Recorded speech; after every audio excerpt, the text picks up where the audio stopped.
நாம் எல்லாம் எடுத்துக்கொள்ளும். ஏசாயா எழுதின தீர்க்க தரிசன புஸ்தகம் 51வது அதிகாரம் 2வது வசனத்தை நாம் வாசிக்கலாம். 2-3 வசனத்தை நாம் வாசிக்கலாம். எல்லாம் எடுத்துக்கொள்ளுங்க.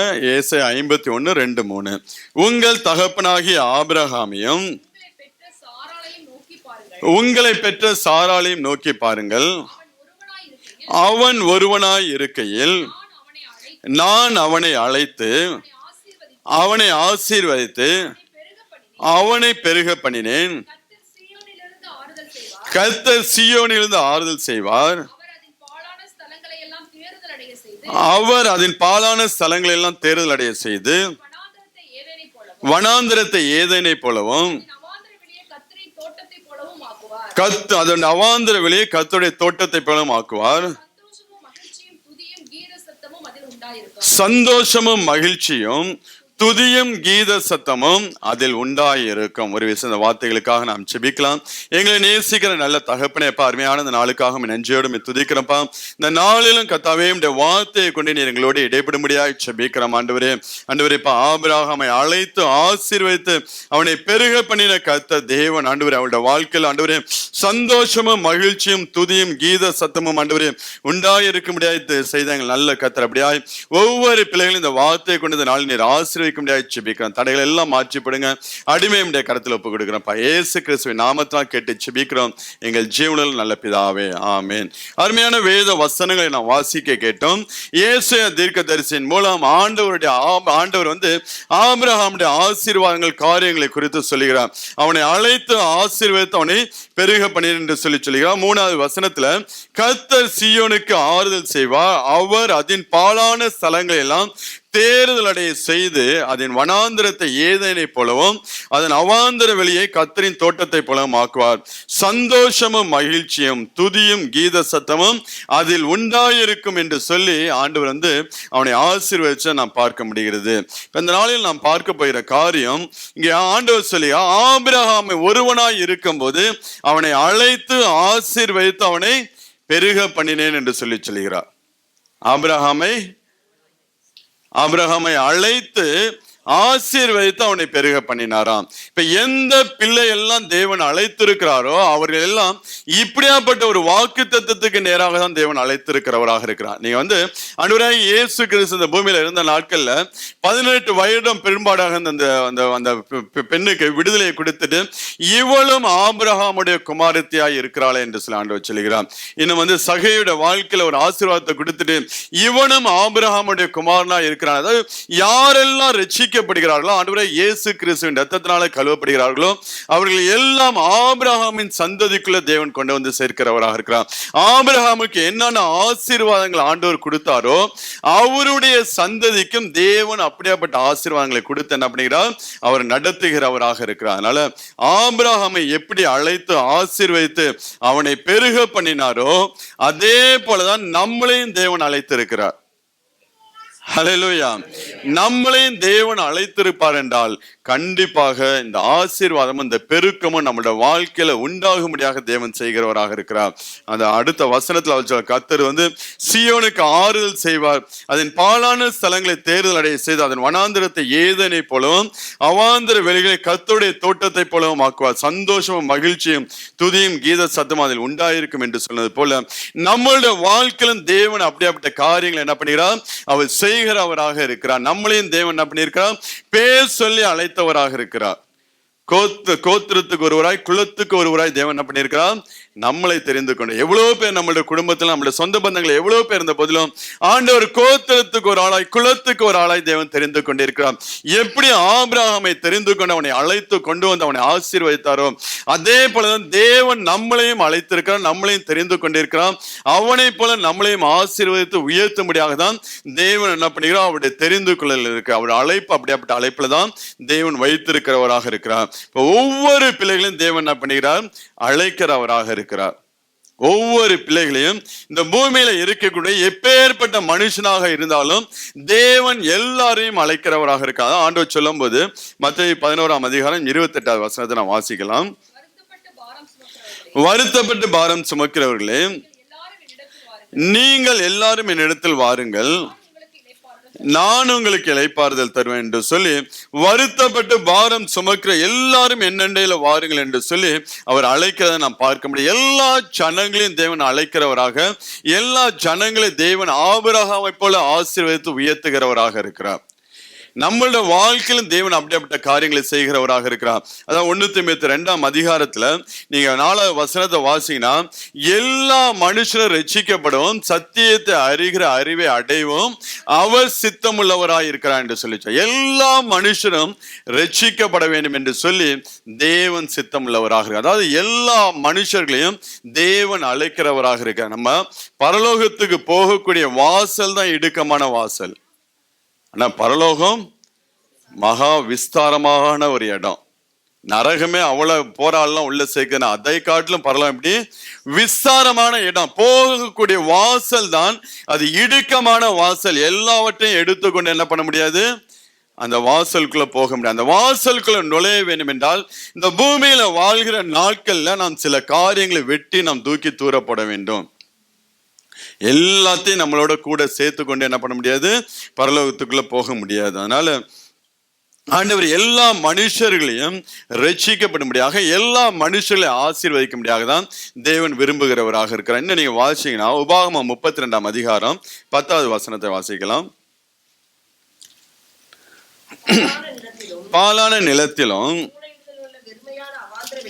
ஊழையிடுகிறமான வெறுமையான அவாந்தர வெளியிலும் அவர் அவனை கண்டுபிடித்தார், அவனை நடத்தினார், அவனை உணர்த்தினார், அவனை தமது கண்மணியை போல காத்தருளினார். அதாவது பாலான நிலம், யாக்கோபை குறித்து சொல்லும் போது பாலான நிலத்திலும் ஊழையிடுகிறதுமான வெறுமையான அவாந்தர வெளியிலும் அவர் அவனை கண்டுபிடித்தார், அவனை நடத்தினார், அவனை உணர்த்தினார், அவனை தமது கண்மணியை போல காத்தார் என்று சொல்லி வேதவசனம் சொல்லுகிறது. அதே போல ஒவ்வொரு பிள்ளைகளையும் ஆண்டவர் என்னப்படியே தேடி கண்டுபிடிக்கிறவராக இருக்கிறார். பாலையிடுகிறதும் வனாந்தரதும் ஊழையிடுகிறதுமான இடத்துல எப்படியாப்பட்ட ஒரு வாழ்க்கை இருக்கும், கெட்டு போன ஒரு வாழ்க்கை இருக்கும்.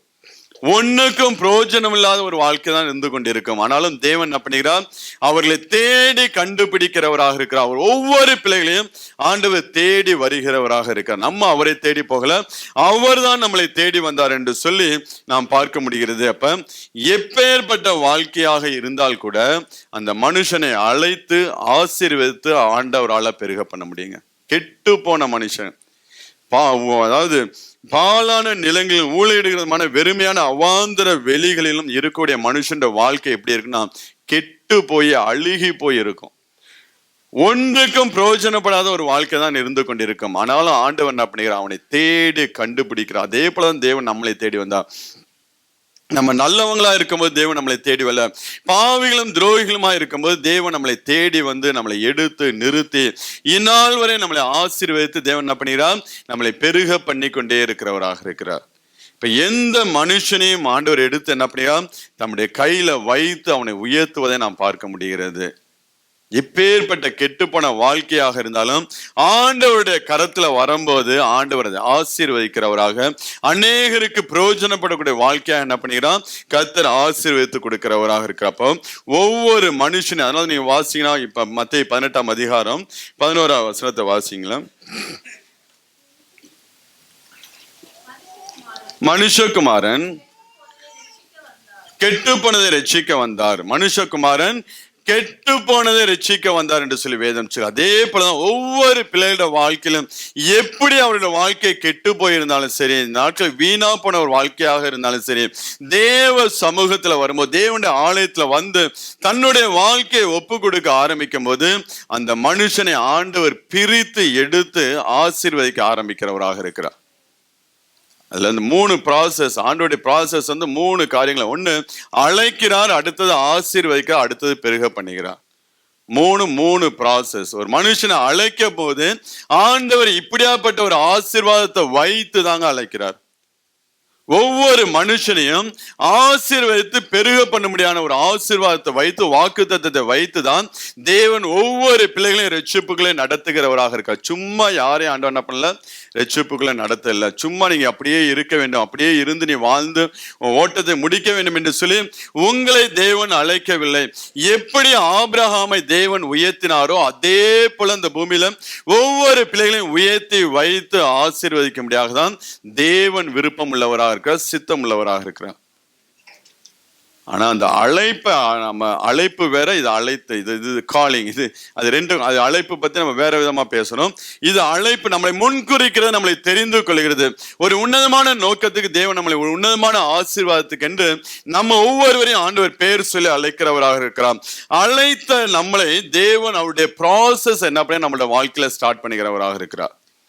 அழைத்த பிள்ளைகளை அழைத்து அதுக்கப்புறம் அவளை ஆசீர்வதிக்க ஆரம்பிச்சு அதுக்கப்புறம் என்ன பண்ணிக்கிறான், அவர்களை பெருக பண்ண ஆரம்பிக்கிறான். ஆசீர்வாதம் வேற, பெருக்கம் வேற, ரெண்டு வித்தியாசம் இருக்கு. ஆசீர்வாதம் வேற, பெருக்கம் வேற, ரெண்டு விதமான ஆரம்பம் ஆசீர்வாதம். ஆனால் பெருக்கம் எப்படி இருக்கும், அது சம்பூர்ணம் அடைய செய்கிறவராக இருக்க, பரிபூர்ண ஆசீர்வாதத்தை கொடுத்து நம்மளை நடத்துகிறவராக இருக்கிறார். இப்ப வேறு பிரிக்கிற ஃபர்ஸ்ட் என்ன பண்ணி ஆண்டவர் ஒரு மனுஷனை ஆசீர்வதிக்கும் போது அழைக்கிற தேவன் அந்த மனுஷனை முதலாவது வேறு பிரிக்க ஆரம்பிக்கிறார். வேறு பிரித்து அவனை ஆசீர்வதிக்க ஆரம்பிக்கிறார். இல்ல ஆசீர்வதித்து கொண்டு என்ன பண்ணி அவனை வேறு பிரிக்கிறவராக இருக்கிறார். அவருடைய ப்ராசஸ் கொஞ்சம் டிஃபரண்ட். ஒண்ணு, முதலாவது நம்மளை வேறு பிரித்து அதுக்கப்புறம் நம்மளை ஆசீர்வதிக்க ஆரம்பிப்பா. இல்லைன்னா நம்மளை ஆசீர்வதிக்க ஆரம்பிக்கும் போது நம்மளை வேறு பிரிக்கவும் ஆரம்பிப்பார். அதான் ஆசீர்வாதத்தை பெற்றுக்கொண்டு நம்ம உலகத்தோடு போய் ஒட்டிவிடக்கூடாது. தேவன் நம்மளை ஆசீர்வதிக்க ஆரம்பிக்கும் போது தேவன் நம்மளை வேறு பிரிக்க விரும்புகிறவராக இருக்கிறார். அதை உணர்ந்து நாம் வாழ்கிற பிள்ளைகளாக இருக்க வேண்டும். இப்ப ஒரு மனுஷனை அழைக்கிற தேவன் அந்த மனுஷன் வாழ்க்கையில தன்னுடைய ப்ராசஸை ஸ்டார்ட் பண்ணார். இது ஒரு ஃபார்முலாங்க, இது ஒரு ஃபார்முலா. ஆண்டவர் ஆபிரகாமை அழைத்து ஆசீர்வதித்து பெருக பண்ண, இது ஒரு ஃபார்முலா. இது ஆண்டவர்கிட்ட இருக்கக்கூடிய ஒரு சிஸ்டம். இது அந்த சிஸ்டத்தின் படிதான் ஆண்டவர் போவார். அவர் தன்னுடைய சிஸ்டத்தை என்ன பண்ண மாட்டாரு, மாற்ற மாட்டார். தன்னுடைய ப்ராசஸை ஆண்டவர் மாற்ற மாட்டார். நம்ம தான் அந்த ப்ராசஸ்க்கு விட்டு கொடுக்க ஆரம்பிக்கும் போது கர்த்தருடைய கரத்தில் எடுத்து நம்மளை உயர்த்துகிறவராக இருக்கிறார். அப்ப இங்க முதலாவது ஆண்டவர் என்ன பண்ண, வேறு பிரிக்கிறவராக இருக்கிறார். நீங்க வாசிங்கன்னா உபாகமம் 32 அதிகாரம் 8வது வசனத்தை வாசிக்கலாம். உன்னதமானவர் ஜாதிகளுக்கு சுதந்திரங்களை பங்கிட்டு ஆதாமின் புத்திரரை வெவ்வேறாய் பிரித்த காலத்தில் இஸ்ரவேல் புத்திரருடைய தொகைக்கு தக்கதாய் சர்வ ஜனங்களின் எல்லைகளை திட்டம் பண்ணினார். இஸ்ரவேலின் ஜனங்களுடைய தொகைக்கு தக்கதாய் சர்வ ஜனங்களின் தொகையில் என்ன பண்ண திட்டம் பண்ணினார். அதுக்கு முன்பதாக ஆதாமின் புத்திரரை ஆண்டவர் என்ன பண்ணினார், வெவ்வேறாய் பிரித்த காலத்துல ஒரே கூட்டமா வச்சு என்ன பண்ண முடியல, ஆண்டவரால ஆதாமுடைய சந்ததியை ஆசீர்வதிக்க முடியல. நோவாவுக்கு அப்புறம் காம், சேம், யாபேத் 3 பேரை பிரிக்கிறாரு. அந்த குடும்பம் யாரு தேவனை தொழுதுக்கொள்ளும், யாருடைய இருதயம் தேவனுக்கு பிரியமா இருக்கும் என்று சொல்லி வேறு பிரித்து அதுக்கப்புறம் தான் அவர்களை ஆசீர்வதிக்க ஆரம்பிக்கிறார். அதான் இங்க அழகா சொல்லுகிறார். அவர் ஆதாமின் புத்திரரை வெவ்வேறாய் பிரித்த காலத்தில். அல்ல, இன்னொரு வார்த்தை ஆண்டவர் சொல்லுகிறார், இஸ்ரவேல் புத்திரருடைய தொகைக்கு தக்கதாய் சர்வ ஜனங்களின் எல்லை திட்டம். அவனுக்கு கொடுத்ததுக்கு அப்புறம் தான் நமக்கு பாக்கி. அவனுக்கு என்ன வேணும் என்று சொல்லி யாக்கோபின் சந்ததிக்கு, ஆபிரகாம் சந்ததிக்கு எல்லையை வச்சுட்டு தான் பாக்கியெல்லாம் நமக்கு மிச்சம் இருக்கிறதா தேவன் நமக்கு கொடுத்திருக்கிறார். இப்ப என்னைக்கு அந்த ஜனங்கள் தான். அவங்களுக்கு ஆண்டவர் என்ன பண்ணிரா, ஒரு விசேஷித்த ஆசீர்வாதத்தை வைத்திருக்கா. அது பழைய ஏற்பாட்டு ஜன. புதிய ஏற்பாட்டுல ஆண்டவராகிய இயேசு கிறிஸ்துவின் சந்ததியா இருக்கக்கூடிய நம்மளை ஆண்டவர் அந்த ஆபிரகாம் சந்ததிக்குள்ள கொண்டு வந்து வைத்து ஆசீர்வதிக்கிறார். எப்படி ஆண்டவர் அவங்களை வெவ்வேறாய் பிரித்து திட்டம் பண்ணினாரோ, இன்னைக்கு நம்மளை வச்சுதாங்க ஆண்டவர் ஒவ்வொரு காரியத்தை திட்டம் பண்ணிக்கிறார். நம்ம ஆண்டவர் ஒரு ஆசீர்வாதத்தை முதலாவது நமக்கு கொடுக்க முடியாத, நம்மளை உயர்த்த முடியாத தேவன் விரும்புகிறார். நம்ம அதுக்கு அபாத்திராய் மாறும்போதுதான் அது மற்றவருடைய கைக்கு போய் சேர்கிறதா இருக்கிறது.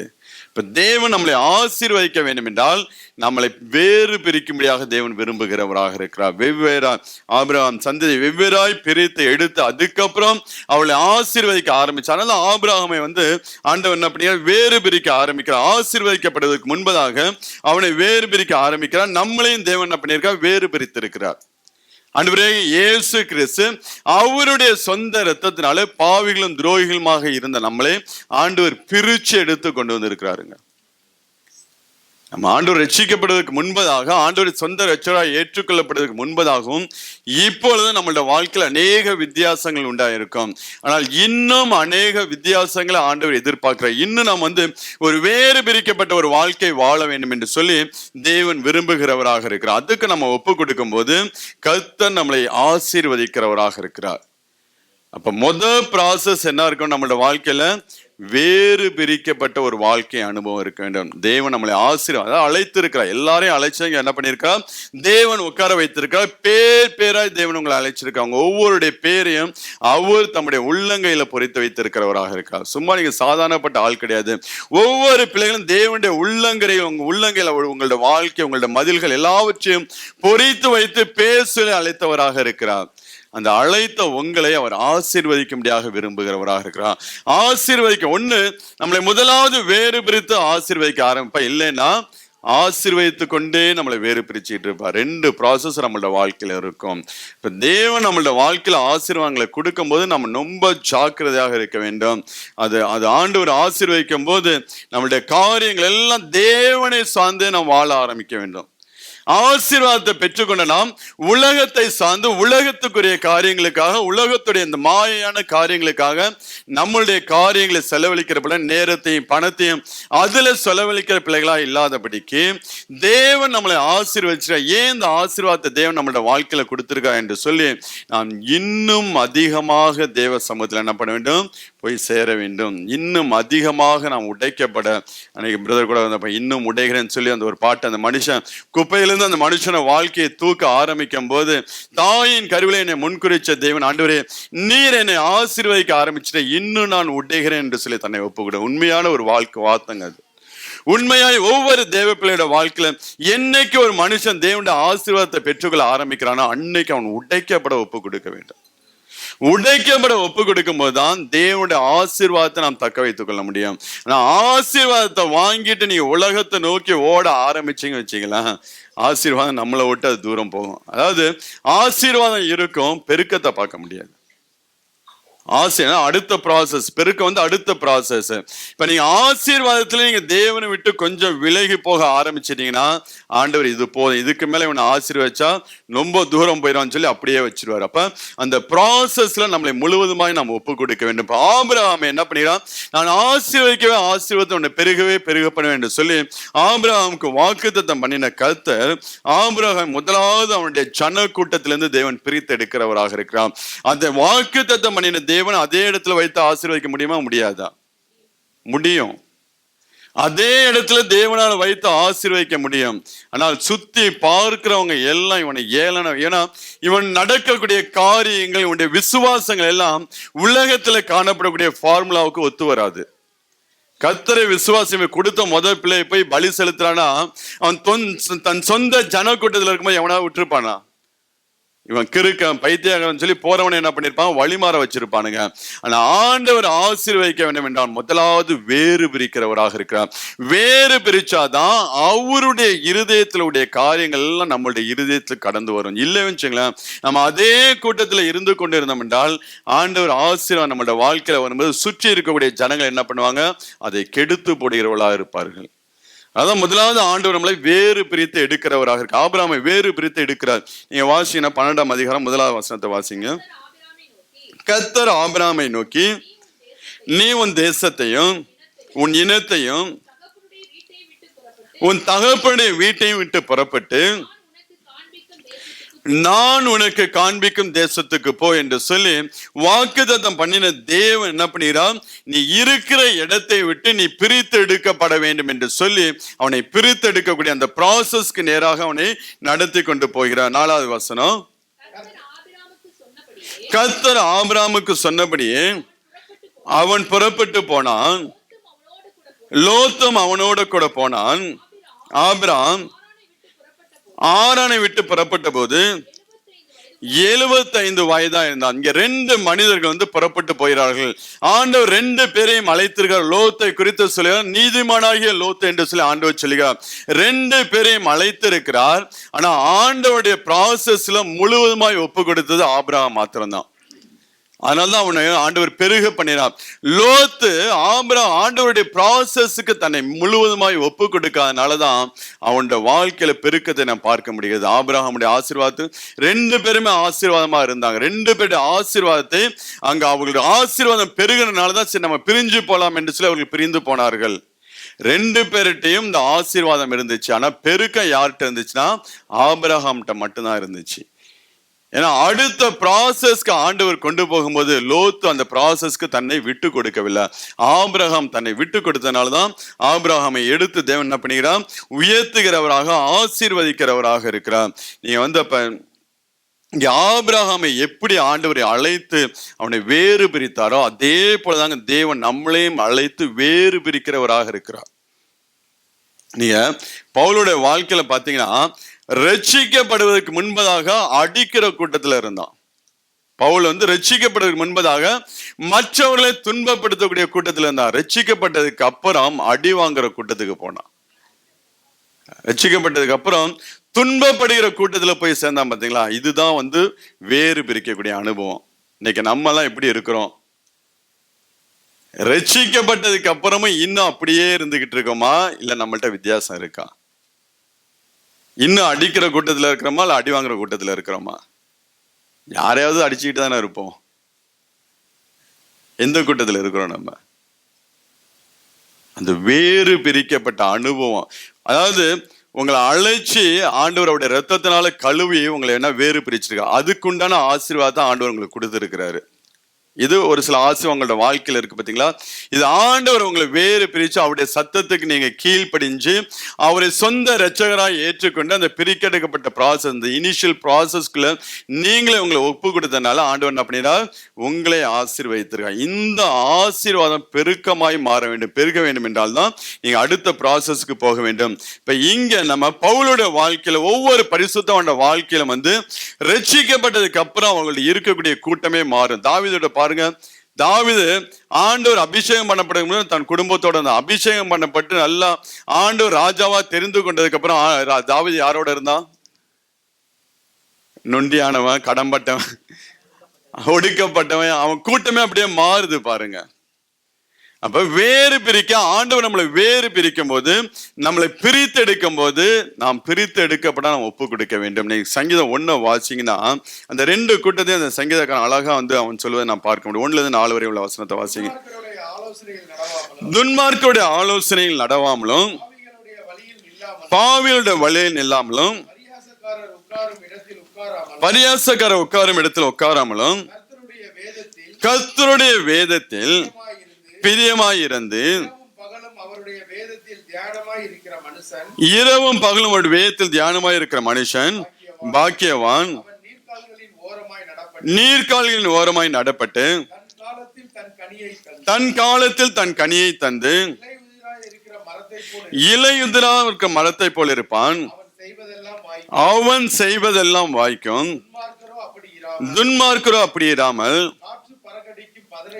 காற்று பறக்கடிக்கும் பதரை போல இருக்க. 2 கூட்டத்தை இங்க ஐடென்டிஃபை பண்ற ஆண்டவர். முதலாவது சொல்லியா துன்மார்க்கர் பரியாசக்காரரோடு இருக்கக்கூடிய ஒரு கூட்டம். ஆனால் ரட்சிக்கப்பட்டதுக்கு அப்புறம் அவர்கள் எப்படி மாறுகிறார்கள்? கர்த்தருடைய வேதத்துல பிரியமா இருக்கக்கூடிய ஒரு கூட்டத்துக்குள்ள அவர் மாறுகிறார்கள். நம்ம அப்படி மாறி இருக்கோமா? இல்ல இன்னைக்கும் அந்த துன்மார்க்க கூட்டத்தோட தான் சேர்ந்து நம்ம சுத்திக்கிட்டு இருக்கோமா? அதுக்காண்டி நான் யாருடையும் பழக மாட்டேன், யாருடையும் சேர மாட்டேன்னு சொல்லி இருக்க கூடாது. எல்லாருடையும் நான் பழக வேண்டும். ஐக்கியம் யாரோடையும் நான் வைத்துக் கொள்ளக்கூடாது. எல்லாருடையும் பழகினாதான் அந்த ஆத்மாவை நம்ம ஆதாயம் பண்ண முடியும். அந்த ஆத்மாவை ரட்சிப்புகளை நடத்தும்படியாக நம்ம அவங்களோட பழக வேண்டும். ஆனா அவங்களோட போய் ஐக்கியம் வைத்து விடும். அவங்களோட ஐக்கியம் வைக்கிறதுனா அவங்களுடைய கிரியைகளுக்கு நம்மளே செஞ்சு போறது. அவன் ஊர் சுத்த போவோம், வானானா நம்மளும் ஊர் சுத்த போவோம். எங்கேயாவது இப்போ மாலுக்கு நம்ம சும்மா இருக்கோம், மாலுக்கு சுத்த போனா நம்ம அவங்களோட சேர்ந்து சுத்த போறது, தேவையில்லாத இடத்துக்கு போறது, இது அவங்களோட ஐக்கியம் வைக்கக்கூடாது. ஆனா அதே நேரத்துல அவங்களோட நம்ம ஃப்ரெண்ட்ஷிப்பாக இருந்து நம்மளுடைய சாட்சிகளை அவங்களுக்கு சொல்லி அவங்களை ஆண்டவர் பக்கம் இழுத்து வரும்படியாக நாம் அவர்களோட ஃப்ரெண்ட்ஷிப் மெயின்டைன் பண்ண வேண்டும். நான் யாரோடையும் பழக மாட்டேன்னு சொல்லி நான் ஒரு ஐசோலேட்டடா இருப்பேன்னா அந்த மாரி இருந்தீங்கன்னா ஆண்டவர் நம்மளை கொண்டு ஒண்ணுமே செய்ய முடியாது. நாம் எல்லாருடையும் பழகிற பிள்ளைகளாக இருக்க வேண்டும். ஐக்கியம் படுகிற பிள்ளையோடு நாம் ஜாக்கிரதையாக இருக்க வேண்டும். யாருடைய ஐக்கியம் நம்ம ஐக்கியம் யாருடைய இருக்கு என்று சொல்லி நாம் ஜாக்கிரதையாக இருக்க வேண்டும். இப்ப வேறு பிரிக்கப்பட்ட பிள்ளைகள் அவங்களுக்கு துன்மார்க்கருடைய கூட்டத்திலும் பரியாசர் கூட்டத்திலும் இல்லாதபடிக்கு கர்த்தருடைய வேதத்துல பிரியமாய் இருக்கக்கூடிய அந்த கூட்டத்தோடு சேர்ந்து என்ன பண்ணுவார்கள், அவர்கள் தங்கள் நேரங்களை பிரயோஜனப்படுத்த. அப்படியாப்பட்ட மனுஷன் தான் அவன் நீர்காலின் ஓரமாய் நடப்பட்டு தன் காலத்துல தன் கனியை தந்து இலையுதிராத இருக்கிற மரத்தை போல. துன்மார்க்கரோ அப்படி இராமல் காற்று பறக்கடிக்கும் பதரை போல இருப்பார்கள். துன்மார்க்கண்டா ஆண்டவரை தெரிந்தும் அவன் துன்மார்க்க ரட்சிக்கப்படாத ஒரு கூட்டம், ரட்சிக்கப்பட்டும் இன்னும் பழைய ஒரு வேறு பிரிக்கப்படாத ஒரு அனுபவத்துல வாழ்ந்து கொண்டிருக்கக்கூடிய பிள்ளைகள். ரட்சிக்கப்பட ஆண்டவர் சொந்த ரட்சகராக ஏற்றிருப்பாங்க, ஆலயத்துக்கு வருவாங்க போவாங்க எல்லாம் இருக்கு. ஆனா வேறு பிரிக்கப்பட்ட அனுபவம் அவங்களுக்குள்ள இருக்கவே இருக்காது. இன்னைக்கு அதற்கு நாம் ஒப்பு கொடுக்க வேண்டும். பிரித்தெடுக்கப்பட்ட அனுபவத்துக்கு நாம் நம்மளை ஒப்பு கொடுக்க வேண்டும். நீங்க தீத்து 3ஆம் அதிகாரம் 5வது வசனத்தை வாசிங்கன்னா அங்க அப்போஸ்தலன் பவுல் சொல்லும் போது, நாம் செய்த நீதியின் கிரியை நிமித்தம் அவர் நம்மளை ரட்சியாமல் தமது இரக்கத்தின்படியே மறுஜென்மம் முழுக்கினாலும் பரிசுத்த ஆவியின் புதிதாக்கலினாலும் நம்மை ரட்சித்தார். மறுஜென்ம முழுக்கினாலும் பரிசுத்த ஆவியினுடைய புதிதாக்கல், பரிசுத்த ஆவியினுடைய புதிதாக்கல் தான் நம்மளை வேறு பிரிச்சு கொண்டு போகுங்க. ரட்சிக்கப்பட்ட உடனே இந்த பரிசுத்த ஆவியின் அபிஷேகத்தை நாம் பெற்றுக்கொண்டோம் என்றால் ஆண்டவருடைய ப்ராசஸ்க்கு நம்ம ஈஸியா நம்மளை ஒப்பு கொடுக்க முடியும். ஆண்டவர் நம்மளை வேறு பிரிப்பதற்கு நம்மளை ஈஸியாக ஒப்பு கொடுக்க முடியும். இல்லைன்னு வச்சுங்களேன், நம்ம ஒப்பு கொடுக்காம இன்னும் பரிசுத்த ஆவியின் அந்த புதிதாக்கக்கூடிய ஒரு ப்ராசஸ், அந்த பரிசுத்த ஆவியில நடக்கப்படுகிற அந்த அனுபவத்துக்களை கடந்து போகாமல் இருந்தோம் என்றால் நாம் இன்னும் வேறு பிரிக்கப்படாமல் இருப்போம். சில காரியங்களை விட்டிருப்போம். ஆனால் ஆவியானவர் உள்ளே வந்தால்தான் முழுவதுமாக நம்மளை பிரித்தெடுக்கக்கூடியவராய் அவர் காணப்படுகிறார். 7வது வசனத்தை கூட வாசிங்க. அவர் நமது இரட்சகராகிய இயேசு கிறிஸ்து மூலமாய் அந்த பரிசுத்த ஆவியை நம்மேல சம்பூரணமாய் பொழிந்தருளினார். எதுக்கு சம்பூரணமாய் தேவன் பொழிந்தருளுகிறார் என்றால் முழுவதுமாக நாம் வேறு பிரிக்கப்பட்ட ஒரு வாழ்க்கை வாழும்படியாக தான் சம்பூர்ணமான ஆவியை தேவன் நமக்குள்ள கொடுக்கிறவராக இருக்கிறார். அந்த சம்பூர்ணமான அந்த பரிசுத்த ஆவி நமக்குள்ளே கடந்து வரும்போது அந்த வேறு பிரிக்கப்பட்ட ஒரு அனுபவத்துக்குள்ளே தேவன் என்ன பண்ணுகிறார், நம்மளை நடத்தி கொண்டு போகிறவராக இருக்கிறார். இப்ப நம்ம வேறு பிரிக்கப்பட்ட, அதாவது கர்த்தர் நம்மளை அழைத்து நம்மளை ஆசீர்வதிக்கும் போது தெய்வம் நம்மளை வேறு பிரிக்கிறவராக இருக்கிறார். அந்த ப்ராசஸ்க்கு நம்ம ஒப்பு கொடுக்க வேண்டும். ஆசீர்வாதத்தை பெற்றுக்கொண்டேன் என்று சொல்லி உலக காரியத்தோட உலகத்துக்கு ஒத்த வேஷங்களை போட்டுக்கொண்டு, இல்ல நான் பெரிய ஒரு ஐஸ்வர்யான பெரிய ஆறு என்று சொல்லி நமக்குள்ள அப்படியாப்பட்ட எண்ணங்களோடு நாம் வாழ்ந்தோம் என்றால் தேவ சமூகத்தில் நம்மளை தாழ்த்தாம, நமக்குள்ள ஒரு தாழ்மை, நமக்குள்ள ஒரு கீழ்ப்பிடுதல் இல்லாம இருந்துச்சுன்னா அடுத்த ப்ராசஸ்க்கு, அதாவது அடுத்த ஆசீர்வாதத்துக்கு தேவன் உங்களை கொண்டு போக முடியாது. அந்த முதல்ல நம்ம அப்படியே தங்கி போயிடுவோம். இந்த ஆசீர்வாதம் அப்படியே இருக்கும். அப்படியே தான் நம்ம லைஃப் சுவிட்சை போட்டால் லைட் எரியறது போல அந்த நம்ம லைஃப் எப்படி இருக்கும் அப்படியே தான் இருந்துகிட்டு இருக்கும். ஒரு மூமெண்ட் இருக்காது. வரும், மாதம் மாதம் சம்பளம் வரும், ஏதோ கொஞ்சம் சேர்ப்போம், செலவு பண்ணவும் போயிட்டே இருக்கும். ஒரு பெருக்கத்தை நம்ம என்ன பண்ண முடியாது, பார்க்க முடியாது. லோத்தோடைய வாழ்க்கையை பாருங்க. அவனும் நீதிமான் தான், அவனும் ஆசீர்வதிக்கப்பட்டான், ஆனால் அவனோட வாழ்க்கையில பெருக்கம் கிடையாது. காரணம் என்னவென்றால் பிரித்தெடுக்கப்படுகிற ப்ராசஸ்க்கு தன்னை அவன் விட்டு கொடுக்கவில்லை. அவன் அந்த அந்த அந்த சோதம் குமார பட்டணத்தை பார்க்கும் போது அவன் சொல்லுவான், இது ஏதேனை போலவும் எகிப்தை போலவும் இருக்கு என்று சொல்லுவான். ஏதேனை போலவும் எகிப்தை போல. அப்ப இன்னும் உள்ளுக்குள்ள அந்த எகிப்தின் காரியங்கள் எல்லாம் என்ன பண்ணிக்கிறது, அவனுக்குள்ள இருந்து கொண்டு இருக்கிறனாலதான் அந்த பிரித்தெடுக்கப்படுகிற ப்ராசஸ்ல அவன் இல்லாம அவன் ஆபிரகாமை விட்டு பிரிந்து போய் அவனோட வாழ்க்கை வித்தியாசமாய் போனதை நாம் பார்க்க முடிகிறது. இன்னைக்கு அநேக தேவ பிள்ளையோட வாழ்க்கையில இப்படியாப்பட்ட ஆசிரியர், இப்படியாப்பட்ட 2 மனிதருடைய காரியத்தை நாம் பார்க்க. ஒண்ணு, ஆபிரகாமை போல அவர்கள் ஆசீர்வாதத்தை தேவன் அவர்களை பழுகி பெருக செய்கிறவரா. இன்னொரு பக்கம் பார்த்தீங்கன்னா லோத்தை போல ஆசீர்வாதத்தோடு அப்படியே பின்தங்கி போயிருப்பதை நாம் பார்க்க முடிகிறது. பெருக்கம் உலக பிரகாரமான ஆசீர்வாதத்திலும் ஆவிக்குரிய வாழ்க்கையிலும் பெருக்கம் உண்டாகணும். 2லையும் பெருக்கம் உண்டாக வேண்டும்.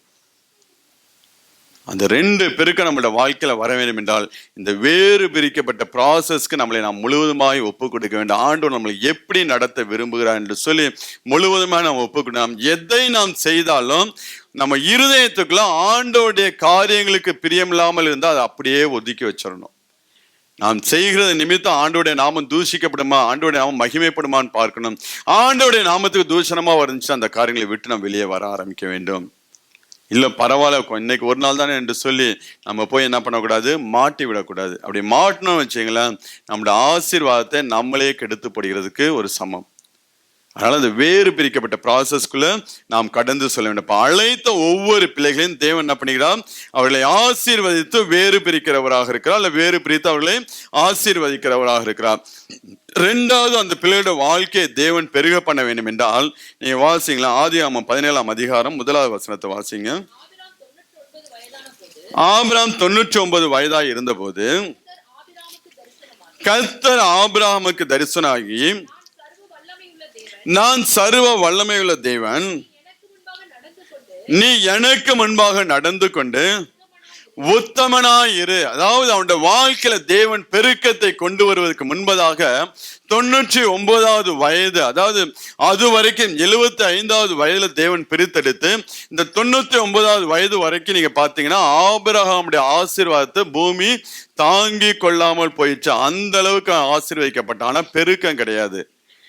ஆண்டவர் இனிமேதான் அவனை பெருக பண்ண ஆரம்பிக்க, இனிமேதான் அவனுடைய சந்ததியை தேவன் பெருக பண்ண ஆரம்பிக்கிறார். இதுக்கப்புறம் தான் தேவன் என்ன பண்ணுகிறார், அவனுக்கு ஈசாக்கை கொடுத்து அந்த சந்ததியை தேவன் பெருக பண்ணுகிறவராக இருக்கார். ஆனால் இதுவரை உலக பிரகாரமான ஆசீர்வாதம், அதாவது ஆசீர்வாதம் உலக பிரகாரமான ஆசீர்வாதம், பெருக்கம், ஆவிக்குரிய பெருக்கம், சந்ததிகள் மேல பெருக்கம், தேவ திட்டத்துல ஒரு பெருக்கம், தேவ தரிசனத்துல ஒரு பெருக்கத்தை கொடுத்து தேவன் நடத்துகிறவராக இருக்கார். ஆனால் பெருக்கத்தை அவனுடைய வாழ்க்கையில கொடுக்கிறதுக்கு முன்பதாக ஆண்டவர் சொல்கிறார், நீ எனக்கு முன்பதாக உத்தமனாயிரு என்று சொல்லுகிறார். எந்த வயசுல சொல்லுகிறாரு?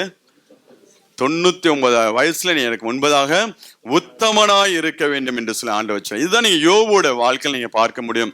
யோபுடைய வாழ்க்கையில அவனை ரெட்டிப்பாய் ஆசீர்வதித்து தேவன் அவனை பெருக பண்ணதுக்கு காரணம் என்னவென்றால் யோபுகிட்ட இருந்த உத்தமம்.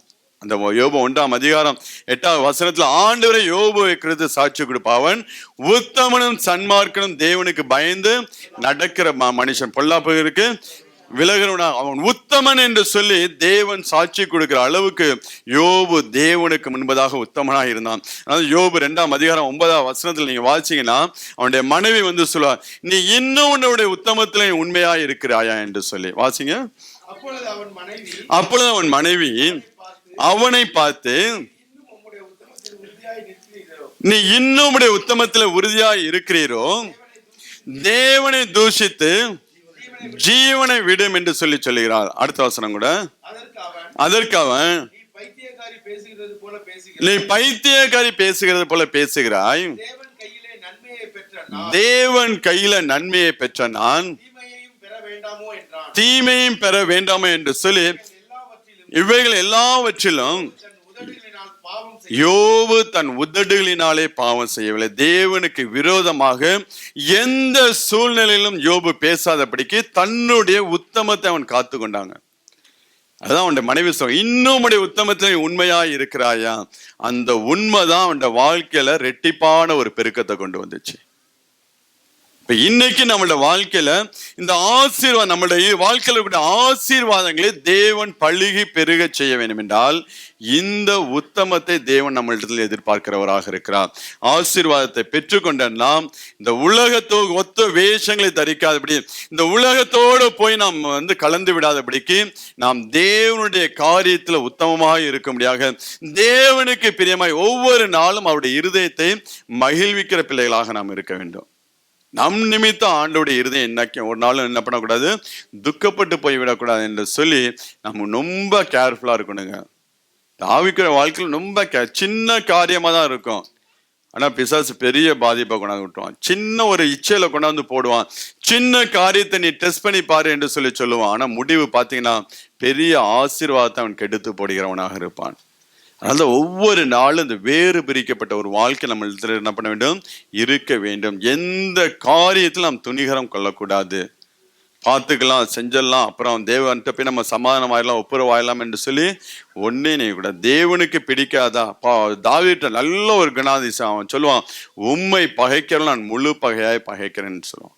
உம்மை பகைக்கிறவள் ஆண்டவரே நான் முழு பகையாய் பகைக்கிறேன் என்று சொல்லி அந்த சங்கீதக்காரன் சொல்லுவான். அதே போல நம்மளோட வாழ்க்கையில எது எல்லாம் தேவனுக்கு பிரியமில்லாமல் காணப்படுகிறதோ அதை எல்லாம் வெட்டி தூக்கி தூர போடணுங்க. கர்த்தாவே உம்மை பகைக்கிறவள் நான் பகையாமலும் உமக்கு விரோதமாக எழும்பில் அருவருப்பாமல் இருப்பேனோ முழு பகையாய் அவர்களை நான் பகைக்கிறேன் என்று சொல்லி அங்கே என்ன பண்ணுகிறான் சங்கீதக்காரன் சொல்வதை நான் பார்ப்பேன். நம்மளோட வாழ்க்கையில் தேவனுக்கு பிரியமில்லாத காரியங்கள் எல்லாம் விட்டு வெளியே நாம் வர ஆரம்பிக்க வேண்டும். அதை எல்லாம் நமக்குள்ள வைத்து கொண்டிருக்க கூடாது. நாம் என்ன தேவன் நம்மளிடத்துல என்ன எதிர்பார்க்கிறார், தேவன் நம்மளிடத்துல எப்படியாப்பட்ட கிருபைகளை கொடுத்து நம்மளை எப்படியாப்பட்ட நடத்த விரும்புகிறார் என்று சொல்லி அதை அறிந்து அதற்கு ஏற்றாற் போல நம்மளை முழுவதுமாய் ஒப்பு கொடுக்க வேண்டும். நம்மள்ட்ட நல்ல தாழ்மை இருக்கணும். நம்மள்ட்ட எப்படி இருக்கணும்? தாழ்மையை தேவன் எதிர்பார்க்கிறோம். மற்றவர்களுக்கு ஆண்டவர் பாருங்களேன், நம்ம ஆண்டவர் பூமியில இருக்கும்போது சொன்னான் ஊழியம் கொள்ளுகிறபடி அல்லாமல் ஊழியம் செய்கிறபடி வந்தேன் என்று சொல்லி ஆண்டவர் சொல்லுகிறார்.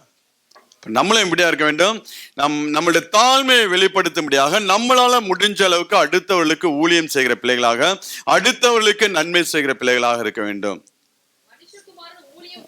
வேணாம். அப்ப நம்ம தேவ சமூகத்தில் நம்மளை முழுவதுமாய் தாழ்த்துகிற பிள்ளைகளா, நான் பெரிய ஆள், நான் பயங்கரமான ஆள், என் வேலை என்ன, அதெல்லாம் வெளியில, அதெல்லாம் உலகத்தான் சொல்லக்கூடிய காரியங்கள். ஆனால் ரட்சிக்கப்பட்ட ஆண்டவராகிய இயேசு கிறிஸ்துவினால் ரத்தத்தினால கழுவப்பட்டு நம்ம இங்க உட்கார்ந்துருக்க ஒவ்வொரு பிள்ளைகளும் சகோதரனும் சகோதரிகள், அவ்வளவுதான். அதுக்கு மிஞ்சின காரியம் ஒண்ணுமே. நான் ஊழியக்காரலாம் கிடையாது. நான் தான் உங்களை எல்லாரும் காட்டிலும் நான் தான் லோ லெவலு. உங்களுக்கெல்லாம் அடிமையா தான் ஆண்டவர் என்ன வச்சிருக்கிறாரு. நீங்களாம் பிள்ளைகள், நான் யாரு? அடிமை. மெய்ப்பர்லாம் இல்லை, அடிமை. அவருடைய எஜமானுடைய சித்தம் என்னவோ, அவருடைய பிரியம் என்னவோ அதை தான் என்னால செய்ய முடியும். நீங்க எப்படி வேணாலும் செஞ்சுட்டு போகலாம். இளையகுமாரன் போன மாரி போகலாம், மூத்தகுமாரன் மாரி கூட இருக்கலாம். உங்களுக்கு அந்த ஆப்ஷன். நமக்கு அப்படி கிடையாது. அடிமையா தான் வச்சிருப்பாரு ஆண்டவர். இப்படிதான், இதுதான் உன் வாழ்க்கை, இப்படிதான் நீ இருக்கணும், அப்படிதான் இருந்தாகணும். அதை விட்டு என்ன பண்ணக்கூடாது? வெளியில வரக்கூடாது. இப்ப தேவன் ஊழியம் கொள்ளும்படியா இல்லாமல் ஊழியம் செய்யும்படியாக வந்தா, அப்ப நாமும் நம்மளுடைய இருதயத்துக்குள்ள அப்படியாப்பட்ட தாழ்மை என்ன பண்ண வேண்டும்? தரித்துக் கொள்கிற பிள்ளைகளாக இருக்க வேண்டும். இன்னும் நீங்க அந்த யோபு குறித்து சொல்லும்போது அவன் உத்தமத்துல உறுதியா இருந்தனாலதான் தேவன் அவனுடைய ஆசீர்வாதத்தை ரெட்டிப்பாக தேவன் பெருக பண்ணுகிறவராக இருந்தா. அதே போல நாம் என்ன பண்ண வேண்டும்? உத்தமத்துல உறுதியா, ஒரு ஸ்டெடி மைண்டா நாம் இருக்கணுங்க. ஆசீர்வாதம் இருந்தாலும் சரி, இல்லாட்டையும் சரி. நீங்க பவுலோட வாழ்க்கையில சொன்ன பாத்தீங்கன்னா, அவன் சொல்லுவான், எனக்கு தாழ்ந்திருக்கவும் தெரியும், உயர்ந்திருக்கவும் தெரியும், எனக்கு பட்டினியா இருக்கவும் தெரியும், பரிபூர்ணம் அடையவும் தெரியும் என்று சொல்லிச்சோம். எல்லா சூழ்நிலைகளும் நான் மனரம்யமா இருக்க கற்றுக்கொண்டேன் என்று சொல்லி சொல்லுவான் பவுல். என் குறைச்சலினாலும் இப்படி சொல்லுகிறது இல்லை, ஏனெனில் நான் எந்த நிலைமையில் இருந்தாலும் மன ரம்யமா இருக்க கற்றுக்கொண்டேன் என்று சொல்லியா போதும். இப்ப நாமளும் மன ரம்யமா ஒரு ஸ்டடி மைண்டோட இருக்கு. இது இருந்தாலும் சரி, இல்லாவிட்டாலும் சரி, நான் கர்த்தருக்குள்ள இப்படியாய் வாழ்வேன் என்று சொல்லி நாம் அந்த ஒரு ஸ்டடி மைண்டோட இங்கே எங்கே என்ன பண்ணிட்டு ஓடிட்டு இருக்க கூடாது. ஒரு சில பேர்லாம் பார்த்தீங்கன்னா ஆவுன்னு துள்ளி குதிப்பாங்க, திடீர்னு பார்த்தா ஆள் அட்ரஸே இருக்க மாட்டாங்க. அவிக்குரிய வாழ்க்கையில ஸ்லோ அண்ட் ஸ்டடியா தாங்க ஆண்டவர் எடுத்துக்கொண்டு போவாரு. டக்குன்னுலாம் ஆண்டவர் யாரையும் உயர்த்த மாட்டாரு. இந்த இடத்துக்கு நான் வரதுக்குலாம் 20 வருஷம் ஆச்சு. ஒரு நாள் 2 நாள் ப்ராசஸ் கிடையாது. எவ்வளோ ப்ராசஸ்ல போட்டு அடிச்சு வெட்டி கொன்று போஸ்ட்மார்ட்டம் பண்ணி இங்கே கொண்டு வந்து வச்சிருக்காரு. ஏன் சொல்றேன்னா, அந்த ப்ராசஸ்க்கு நம்ம விழ ஆரம்பிச்சோம் என்றால் தான் தேவன் நம்மளை எடுத்து நம்மளை பயன்படுத்துகிறவராக இருப்பார். அந்த ப்ராசஸ்க்குள்ள நம்ம முழுவதுமாய் விழ ஆரம்பிக்க வேண்டும். இப்போ ஒரு ஸ்டெடி மைண்டா, மன ரம்யமாய் நாம் கற்றுக்கொள்ள வேண்டும். இந்த ஆதியாகமம் 17ஆம் அதிகாரத்துல ஆண்டவர் சொல்ல 4-5 வசனத்தை வாசிங்க. நான் உன்னோட பண்ணுகிறேன் உடன்படிக்கை என்னவென்றால், நீ திரளான ஜாதிகளுக்கு தகப்பனாவாய், இனி உன் பேர் ஆபிரகாம் என்னப்படாமல் திரளான ஜாதிகளுக்கு தகப்பனாய் ஏற்படுத்தினபடினால் உன் பேர் ஆபிரகாம் என்னப்படும். உன்னை மிகவும் அதிகமாய் பழுக பண்ணி ஜாதிகளை உண்டாக்குவேன், ராஜாக்கள் தோன்றுவார்கள், உனக்கு உன் பின்வரும் சந்ததிக்கும் நான் தேவனாய் இருக்கும்படிக்கு எனக்கும் உனக்கும் தலைமுறை தலைமுறையாக வரும் சந்ததிக்கு நடுவே என் உடன்படிக்கையை நித்திய உடன்படிக்கையாக ஸ்தாபிப்பேன் என்று சில ஆண்டவர் சொல்ல. அப்ப ஆண்டவர் இங்க என்ன பண்ணுகிறார்? ஆபிரகாமும் தன்னை விட்டு கொடுத்தால் அடுத்த ப்ராசஸ்க்கு ஆபிரகாம் தன்னை விட்டு கொடுத்த நிமித்தம் நீங்க 3வது வசனத்தை வாசிங்கன்னா, ஆபிரகாம் முகங்குப்புற விழுந்து வணங்கினான். தேவன் அவனோடு பேசி, என் உடன்படிக்கை என்னவென்றால் திரளான ஜாதிகளுக்கு தகப்பனாய் இருப்பாய் என்று சொல்லி ஆண்டவரை என்னுடைய பிரமாணங்கள் என் உடன்படிக்கை எல்லாம் நீ கை கொள்ளவனாய் இருக்க வேண்டும் என்று சொல்லி ஆண்டவர் அங்கே அவனை இன்னும் வேறு பிரிக்கிறவராக இருக்கிறார். அவனை பெருக பண்ணுவதற்கு முன்பதாக அவனுடைய பேர், அவனுடைய ஐடென்டிஃபை, அவனுடைய அடையாளத்தை தேவன் மாற்றுகிறவராக இருக்கிறார். அப்படியே வச்சா நீ ஆபிரகாமா இருந்தா அவனை ஆசீர்வதிக்க முடியாது. இன்று முதல் அவனை ஆபிரகாம் என்று சொல்லி அவனை திரளான ஜாதிகளுக்கு தகப்பனாக மாற்றும்படியாக ஆசீர்வாதத்தை பள்ளிகை பெருக செய்யும்படியாக தேவன் அவனுடைய அடையாளத்தை எல்லாம் மாற்றுகிறாருங்க. அந்த ப்ராசஸ்க்கு ஆபிரகாம் தன்னை விட்டு கொடுத்தான். அதான் மெயின். அந்த ப்ராசஸ்க்கு ஆபிரகாம் விட்டு கொடுக்கும் போது அவனுடைய ஆசீர்வாதம் அந்த நாட்கள்ல பள்ளிகை பெருக ஆரம்பிக்கிறது. அவனுடைய சந்ததியை தேவன் பள்ளிகை பெருக ஆரம்பிக்கிறார். அதுக்கப்புறம் தான் ஆண்டவர் என்ன பண்ணியா ஈசாக்கை கொடுத்து அவனை ஆசீர்வதிக்க முடியாத நாம் பார்க்க முடியாது. அப்ப நம்மளுடைய வாழ்க்கையில தேவன் என்ன பண்ணுகிறார்? இப்படியாப்பட்ட ப்ராசஸ்க்கு நேரா தேவன் நம்மளை நடத்து கொண்டு போவார். சில நேரம் நம்மளுடைய கம்ப்ளீட் ஐடென்டிஃபையை தேவன் மாற்றுவார். நம்மளுடைய கம்ப்ளீட் ஐடென்டிஃபை, நம்மளுடைய சுபாவங்கள், நம்மளுடைய எண்ணங்கள், நம்மளுடைய சிந்தனைகள், நம்மளுடைய திட்டங்கள் டோட்டலா ஆண்டவர் மாத்துவாருங்க. டோட்டலா ஆண்டவர் மாத்தி அந்த ப்ராசஸ்குள்ள கொண்டு போவார். அப்பதான் ஆண்டவரால் ஆசீர்வாதம், அப்பதான் பெருக பண்ண முடியும். இல்லைன்னு வச்சுக்கலாம், ஆசீர்வாதத்தை மாத்திரம் பெற்றுக்கொண்டிருப்போம். இந்த பூமிக்குரிய ஆசீர்வாதத்தை மாற்றம் பெற்றுக்கொண்டிருப்போம். ஆனா பரலோகத்துக்குரிய ஆசீர்வாதங்கள், சந்ததியுடைய ஆசீர்வாதங்கள், ஆவிக்குரிய ஆசீர்வாதங்களை பெற்றுக்கொள்ள வேண்டும் என்றால் தேவன் சில நேரங்கள் நம்முடைய ஐடென்டிஃபையை மாற்றுகிறவராக இருப்பார். இன்னைக்கு நம்ம இடத்துல என்னென்ன பழைய மனுஷனுடைய சுபாவங்கள் காணப்படுகிறதோ அதை எல்லாம் முழுவதும் ஆண்டவர் வெட்டி போட்டு தான் நம்மளை பெருக பண்ணுவார். அப்படியே வச்சு என்ன பண்ண முடியாது ஆண்டவரால. அதனால்தான் ஆபிரகாம், இன்னிலிருந்து உன் பேரு ஆபிரகாம், நீ திரளான ஜாதிகளுக்கு தகப்பனாவா என்று சொல்லி ஆசீர்வதிக்கவே ஆசீர்வதித்து உன்னை பெருகவே பெருக பண்ணுவேன்னு சொல்லி அந்த பெருக்கத்துடைய வாக்கு தத்துவம் அதுக்கப்புறம் தான் ஆபிரகாமுடைய வாழ்க்கையில விளங்க ஆரம்பிக்கிறது. அதுக்கப்புறம் தான் ஆபிரகாமுடைய வாழ்க்கையில அந்த வார்த்தைகள் என்ன பண்ணுகிறது? கிரியை செய்ய ஆரம்பிக்கிறத நான் பார்க்க முடியும். அப்ப தேவன் நம்மளோட வாழ்க்கையிலும் இப்படியாப்பட்ட ஐடென்டிஃபை, அடையாளத்தை மாற்ற தேவன் விரும்புகிறவராக இருக்கிறார். அப்ப அதுக்கு நம்ம முழுவதுமாக நம்மளை தேவ கரத்தை இன்னும் எந்தெந்த காரியங்கள், பழைய மனுஷனுடைய காரியங்கள், பழைய மனுஷன் அது வரைக்கும் ஆபிரகாமுடைய பேரு, அவன் ஊரை விட்டு வந்தான், ஜனத்தை விட்டு வந்தான், கூட்டத்தை விட்டு வந்தான், எல்லாத்தையும் விட்டு வந்தான். ஆனா இன்னும் அவனுக்குள்ள என்ன இருக்கிறது? அந்த பழைய மனுஷனுடைய அந்த பேர், அவங்க தகப்பன் வச்சு அவங்க தேசத்துல அவன் என்ன நியூமராலஜியை பார்த்து வச்சானோ, எந்த ராசி பலனை பார்த்து வச்சானோ, அதை எல்லாம் ஆண்டவர் மாத்தினார். அப்ப ஆண்டவர் பெருக பண்ணதுக்கு முன்பதாக பழைய மனுஷனை கம்ப்ளீட்டா எடுத்து போட்டு அவனுடைய ஐடென்டிஃபை மாத்தி, இன்று முதல் நீ ஆபிரகாம் என்று சொல்லி நீ திரளான ஜாதிகளுக்கு தகப்பனாயிருப்பா, உன்னிடத்திலிருந்து ராஜாக்கள் தோன்றுவார்கள் என்று சொல்லி அவன் ஆண்டவனை ஆசீர்வதிக்க நான் பார்க்க முடியும். இப்ப தேவன் அப்படிதான் நம்மளையும் என்ன பண்ணுகிறார்? ஆசீர்வதிக்கிறவராக இருக்கிறார். நீ வாசிங்கன்னா 24ஆம் அதிகாரம், ஆதியாகமம் 24ஆம் அதிகாரத்துல 1வது வசனத்தை வாசிங்க. ஆபிரகாம் வயது சென்று முதிர்ந்தவனானான். கர்த்தர் ஆபிரகாமை சகல காரியங்களிலும் என்ன பண்ணார்? ஆசீர்வதித்து வந்தார். அது ஆசீர்வாதத்து வந்தார்னா அந்த பெருக்கத்தை அங்க குறித்து சொல்லி, சகல காரியத்திலும் ஆபிரகாம் வயது சென்று முதிர்ந்தவன், ஒரு ஆவிக்குரிய முதிர்ச்சி அவனுக்குள்ள வரும்போது தேவன் அவனை நடத்துகிற ப்ராசஸ்ல அந்த ப்ராசஸ் கம்ப்ளீட்டா அந்த சைக்கிள் அவன் நிறைவேற்றினது போது அந்த முதிர்ச்சிக்கு வரும்போது சகல காரியத்துல கர்த்தர் என்ன பண்ணார்? அவனை ஆசீர்வதித்து வந்தார் என்று சொல்லிச்சு. அதாவது அந்த ப்ராசஸ், அந்த பெருக்கம் இன்னும் அவன் வாழ்க்கையில, அந்த ஆண்டோடைய ஆசீர்வாதம் இன்னும் அவன் வாழ்க்கையில பெருகி கொண்டே இருந்துச்சு. அதுதான் ஒரு பிள்ளை 2 பிள்ளை ஆணைச்சு, அதுக்கப்புறம் அது 13 ஆணைச்சு. அந்த கூட்டம் இன்னைக்கு வானத்து நட்சத்திரங்களை போல அது பழகி பெருகி இருக்கிறது. இப்ப தேவன் அப்படியாக நம்மளையும் ஆசீர்வதிக்க விரும்புகிறவரா, நம்மளுடைய ஐடென்டிஃபை கம்ப்ளீட்டா எடுத்து போடுகிறார். எடுத்து போட்டு ஆவிக்குரிய வாழ்க்கையில ஒரு மெச்சூரிட்டி நம்மளோட வாழ்க்கையில வரும்படியாக தேவன் விரும்புகிறார். ஒரு முதிர்ச்சி, ஒரு மெச்சூரிட்டி, ஒரு ஸ்டெடி மைண்ட், ஒரு மன ரம்மியம் நம்மளோட வாழ்க்கையில வரும்படியாக தேவன் விரும்புகிறார். அந்த மன ரம்மியத்துக்கு நேராய் நான் வாழ ஆரம்பிச்சுட்டலாம். எது இருந்தாலும் சரி, இல்லைனாலும் சரி, நான் கர்த்தருக்குள்ள எப்பொழுதும் சந்தோஷமா இருப்பேன் என்று சொல்லி நம்ம அந்த உத்தமத்தை நாம் காத்துக்கொள்ள வேண்டும். நீங்க நம்ம வாசித்த அந்த 51ஆம் அதிகாரத்துல 3வது வசனத்துல அங்க கடைசியா ஆண்டவர் சொல்லுவாரு, மகிழ்ச்சியும் சந்தோஷமும் துதியும் கீத சத்தமும் உண்டாயிருக்கும். இந்த மகிழ்ச்சியும் சந்தோஷம் எது? ஆசீர்வாதம். துதியும் கீத சத்தம் எது? அதுதான் பெருக்கம். அந்த மகிழ்ச்சியும் சந்தோஷமும் இந்த உலக பிரகாரமான ஆசீர்வாதங்களால் நமக்கு வரக்கூடியது. ஆனா அந்த துதியும் அந்த கீத சத்தமும் நாம் தேவனை துதிச்சு தேவனை மகிமைப்படுத்தக்கூடிய காரியங்கள். அது ஆவிக்குரிய ஆசீர்வாதம். இது ரெண்டையும் கொடுத்துதான் தேவன் நம்மளை ஆசீர்வதிக்கும்படியாக விரும்புகிறார். இப்ப வேறு பிரிக்கப்பட்ட ஒரு அனுபவத்துக்குள்ள நாம் கடந்து செல்ல வேண்டும். நம்மளுடைய ஐடென்டிஃபை முழுவதுமாக மாறுவதற்கு நாம் நம்மளை ஒப்பு கொடுக்க வேண்டும். இந்த ப்ராசஸ்க்கு நீங்க உங்களை ஒப்பு கொடுத்தால்தான் ஆண்டவர் உங்க வாழ்க்கையில கொடுத்த ஒவ்வொரு வாக்கு தத்தங்களையும் நிறைவேற்றி முடிக்க முடியும். இல்லைன்னா அந்த வாக்கு தத்தத்துல பாதி வார்த்தைகளோடு தான் நீங்க இருந்துகிட்டு இருப்பீங்க. அவனை ஆசீர்வதிக்கவே ஆசீர்வதித்து பெருகவே பெருக பண்ண வச்சு ஆசீர்வாதத்தோடு நம்ம என்ன பண்ணிட்டு இருப்போம்? நின்றுட்டே இருப்போம். நம்மளோட வாழ்க்கையில பெருக்கத்தை நம்ம பார்க்க முடியாது.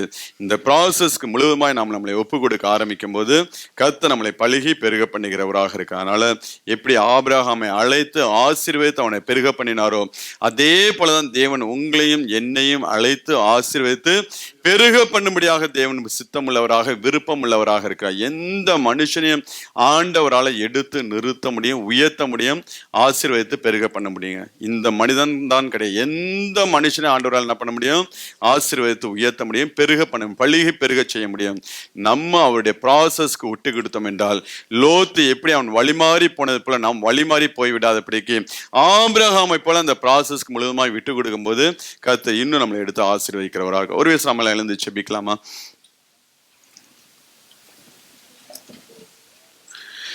நன்றி ஆண்டவரே. நன்றியோடு மே துதிக்கிறோம், நன்றியோடு மே ஸ்தோத்தரிக்கிறோம் ஆண்டவரே. நன்றி சொல்லி ஆண்டவரே உடைய நாமத்தை நாங்கள் மகிமைப்படுத்துறோம். அந்த நாளிலும் ஆண்டவரே எங்கள் மத்தியில் அசைவாடின நல்ல கர்த்தர் ஆண்டவரே நன்றியோடு மே துதிக்கிறோம் அப்பா. நன்றி சொல்லி ஆண்டவரே உடைய நாமத்தை நாங்கள் பார்க்கிறோம் ஆண்டவரே. அந்த நாளிலும் ஆண்டவரே கேட்ட வார்த்தைக்கு எங்களை முழுவதுமாய் உடைய கருத்தில் ஒப்பு கொடுத்து நாங்கள் செபிக்கிறோம் ஆண்டவரே. இந்நாள் வரை எங்களை ஆதரித்து வந்த நல்ல தேவன் ஆண்டவரே, உமக்கு நன்றி சொல்லுகிறோம். எங்களை ஆசீர்வதித்திருக்க தேவன் ஆண்டவரே, உம்முடைய குமாரனுடைய இரத்தத்தின் மூலம் புதிதாக்கல் மூலம் ஆண்டவரே எங்களை வேறு பிரித்த தேவன் ஆண்டவரே, ஆதாமுடைய சந்ததி ஆண்டவரே வெவ்வேறாய் பிரித்தெடுத்த ஆண்டவரே, ஆபிரகாமுடைய சந்ததியை ஆசீர்வதித்த நல்ல கர்த்தர் ஆண்டவரே, எங்களையும் அப்படியாய் முன்குறித்த தேவன், எங்களையும் ஆண்டவரே வேறு பிரித்திருக்கிற கர்த்தர். அந்த நாளிலும் ஆண்டவரே இன்னும் எங்களுடைய ஐடென்டிஃபை, எங்களுடைய அடையாளங்கள் ஆண்டவரே, பழைய மனிதனுடைய சுபாவங்கள், பழைய மனிதனுடைய காரியங்கள் எல்லாவற்றையும் விட்டு வெளியே வரும்படியாய் கர்த்தர் அந்த நாள் நீங்க கிருபை பாராட்டும்படியாய் செபிக்கிறோம்ப்பா. முழுவதுமாய் ஆண்டவரே எங்களை கரத்தில் அர்ப்பணித்து செபிக்கிறோம் ஆண்டவரே. ஒவ்வொரு பிள்ளைகளையும் நீர் ஆசீர்வதிக்க முடியாது செபிக்கிறோம் ஆண்டவரே. வார்த்தையின்படியே ஆசீர்வதித்து ஒவ்வொரு பிள்ளைகளோட வாழ்க்கையில் ஆண்டவரே ஒரு பெருக்கம் உண்டாக முடியாது நாங்கள் செபிக்கிறோம் ஆண்டவரே. ஆபிரகாமை போல ஒவ்வொரு பிள்ளைகளையும் ஆண்டவரே நீர் ஆசீர்வதித்து வழி நடத்த முடியாது செபிக்கிறோம். ஒரு விஷயம் எல்லாம் நாம் செபிக்கலாமா? எல்லா வாய்களை திறந்து ஆண்டவரே இந்த நாளிலும் ஆண்டவரே ஆபிரகாமை போல எங்களுடைய கரத்தில் ஒப்பு கொடுக்கிறோம் ஆண்டவரே. ஆபிரகாமின் எந்தெந்த பாதையெல்லாம் நடத்தி சென்ற ஆண்டவரே அவனை வேறு பிரித்து அவனை உத்தமத்தில் ஆண்டவரே நிலைத்திருக்க முடியாது நீ செய்தீர் ஆண்டவரே. அதே போல நாங்களும் ஆண்டவரே இந்த ஆவிக்குரிய வாழ்க்கையில வேறு பிரிக்கப்பட்ட ஒரு அனுபவம் ஆண்டவரே, எங்களுடைய உத்தமத்தை நாங்கள் இன்னும் காத்துக்கள் ஆண்டவரே. ஆண்டவரே ஆபிரகாம் தன் ஏக புத்திரன் ஆண்டவரே, தன் ஏக சுதன் என்று சொல்லி பார்க்காதபடி ஆண்டவரே நீர் கேட்ட போது அவனை கொண்டு வந்து பலிபீடத்தில் ஒப்பு கொடுத்தான் ஆண்டவரே.